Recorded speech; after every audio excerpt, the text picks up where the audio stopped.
তো hello hey guys, তোমরা সবাই কেমন আছো? আশা করি সবাই ভালোই আছো। তো আজকে চলে এলাম জয়দেব মেলা। তো জয়দেব মেলা অনেক ভিড়।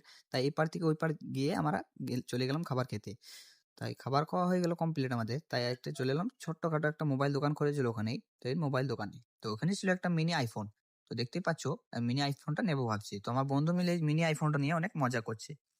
তো এটা ছোট বলেছে, ছোট না, এটা অনেক ব্র্যান্ড, আইফোন মানেই ব্র্যান্ড। তারপর চলে এলাম একটা পাহাড়ের উপর তোমাদেরকে ভিউজটা দেখাতে।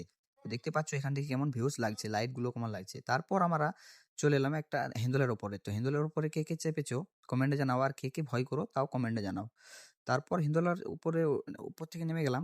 তারপর চলে এলাম ফুচকা খেতে। তো ফুচকার এখন চাট মাখাচ্ছে, মশলা মাখাচ্ছে। তারপর ফুচকা মশলা মাখানো হয়ে গেল, আমাদেরকে দিতে লেগে গেল। তারপর অনেক কেনাকাটা করার পর আমরা চলে চলে যাব বাড়ি। তো আমাদের কেনাকাটা কমপ্লিট, তাই এবার ভাবছি বাড়ি যাবো। অনেক রাতও হয়ে গেছে আর অনেক ঠান্ডাও লাগছে। তো আমার মিনি ব্লগটা কেমন লাগলো কমেন্টে জানাও, আর কে কে জয়দেব মেলা এসেছিলে তো সবাই কমেন্ট করো।